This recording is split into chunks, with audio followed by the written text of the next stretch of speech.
Three reasons I would fly Iceland Air to Berlin again.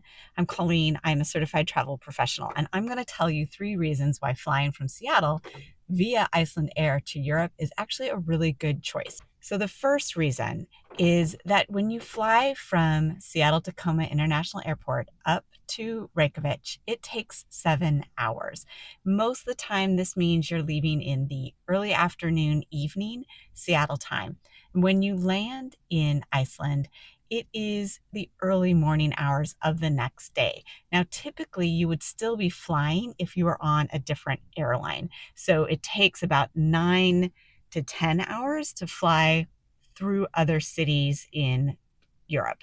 The nice thing about this is that Iceland Air lands into a relatively small international airport, and at that airport, you go through customs right there. So you are landing, going through your customs, your passport control, and heading into Europe on a domestic flight rather than an international flight, which means you would have to do passport control for a second time once you are in the continental Europe. So that is a really nice way to start your European vacation. Nice small airport. I don't think we waited in line. We just walked right up to the border agent. The second reason also has to do with that initial 7 hour flight, followed actually by a longer flight on the other side. So the other reason I would fly Iceland Air through Reykjavik from Seattle to Reykjavik to the continental Europe is because that allows for a simpler time zone adjustment. Here's the reason. When you're flying out of Seattle, you're typically leaving in the early afternoon, maybe into the evening, but then you're landing in the continental Europe in the early afternoon, evening. And if you don't sleep on a plane very well, or you have adolescents that don't sleep on a plane very well, it's really hard to get them to fall asleep during that first part of that journey, that first 7 to 9 hours. And then they're really tired and they have a hard time staying awake in order to get onto the next time zone that you're staying in. So that the reason this worked well for us is that when we got on our second flight, which is actually longer than our typical second flight when we're heading to Europe, it gave them actual time to sleep. And that 3.5 hours was so much more restorative for them than had they had only an hour and a half or 2 hours on that second flight. It really made a difference with our ability to get going and adjust to the time zone and fully enjoy our time in Berlin.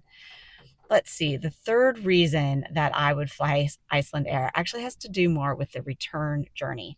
When we left Berlin, our flight was going to be delayed by 25 minutes, and consequently, that meant our hour and 10-minute layover was shrunk down to about a 40-minute layover. And when we get to Iceland, we have to go through Border Patrol again before we load our flight back to the United States. This can cause a lot of anxiety when you're flying through other major international airports in Europe because you don't have any control whether that second flight takes off or not. And we have missed flights or had to cajole our way to the front of the line in order to get onto our next flight on time. This causes a lot of transition, anxiety, and panic and stress. This time, the line to go through the border control was not short, but the nice thing was everyone was going on flights that were heading out at about the same time. And honestly, Iceland Air held those flights. They held the flight until the last person got on the plane to leave for the United States. So they weren't filling those slots with other people who maybe had missed another flight or came from a different airline. They just got everyone on the flight and got us all back to the States. So we didn't really need to panic about the fact that we were trying to get through Border Patrol to make our flight back into the United States. So those are the three reasons that I would fly Iceland Air again. Let me know what you think. I still wouldn't order their food. It didn't look that great. So be prepared to take your own food if you're going to fly on Iceland Air. Let me know if you have any experience flying Iceland Air and what your thoughts are. We also have resources. Those links are below as well.